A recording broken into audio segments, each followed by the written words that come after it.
మరోవైపు అమెరికా అధ్యక్షుడు Donald Trump మాత్రం ఈ దాడిపై స్పష్టమైన స్టేట్మెంట్ ఇవ్వడం లేదు. మిస్సైల్ దాడిలో చిన్నారులు సహా ఎన్నో ప్రాణాలు కోల్పోయినప్పుడు బాధితుల పట్ల దయ కూడా కనిపించడం లేదు. అమెరికా చిరకాల శత్రువు రష్యాను కనీసం ఒక్క మాట కూడా అనడం లేదు. అంతేకాదు, శాంతి చర్చలు జరపాలంటూ పదే పదే యుక్రెయిన్పై ఒత్తిడి చేస్తున్నారు ట్రంప్. ఒకవైపు బాంబులు పడుతున్నప్పుడు మరోవైపు మౌనంగా చర్చల పేరుతో కాలం వెళ్లదీసే ప్రయత్నం బాధితులకు శాపమే అవుతుంది. శాంతి అవసరమే, కానీ న్యాయమే లేని శాంతి ఎప్పుడూ సంపూర్ణం కాదు కదా. మరి ట్రంప్ ఈ విషయంలో ఎందుకు శాంతి జపం చేస్తున్నారో ఎవరికీ అంతుబట్టడం లేదు. అధికారంలోకి రాగానే యుద్ధాలను ఆపేస్తానని బల్లగుద్ది చెప్పిన ట్రంప్ అటు రష్యా క్రూరమైన దాడులను కనీసం ఖండించడం లేదు. ఈ యుద్ధం ఎప్పటికి ముగుస్తుందో ఎవ్వరికీ తెలియడం లేదు.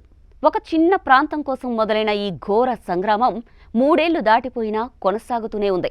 2022 ఫిబ్రవరి 24న మొదలైన రష్యా ఆక్రమణ ఇప్పటికీ ముగియలేదు.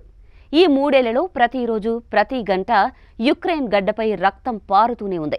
ఐక్యరాజ్యసమితి లెక్కల ప్రకారం ఇప్పటి వరకు 10,000 పైచిలకు సాధారణ పౌరులు మరణించారు.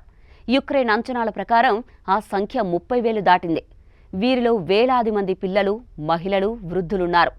ఇవి కేవలం గణాంకాలుగా కనిపిస్తున్నా ప్రతి ఒక్కరూ తమ కుటుంబంలో ఎవరో ఒకరిని కోల్పోయి ఉన్నారు. ఈ సంఖ్యల వెనుక వేల కుటుంబాల కన్నీటి కథలు కనిపిస్తున్నాయి. మరోవైపు యుద్ధంలో చనిపోయిన యుక్రెయిన్ సైనికుల అంత్యక్రియల సమయంలో వారి పిల్లలు తండ్రి ఫోటో వద్ద ఏడుస్తున్న దృశ్యాలు కన్నీళ్లు పెట్టిస్తున్నాయి. మరి ఈ బలిదానాలకు ముగింపు ఎప్పుడు? శాంతి ఎప్పుడొస్తుంది?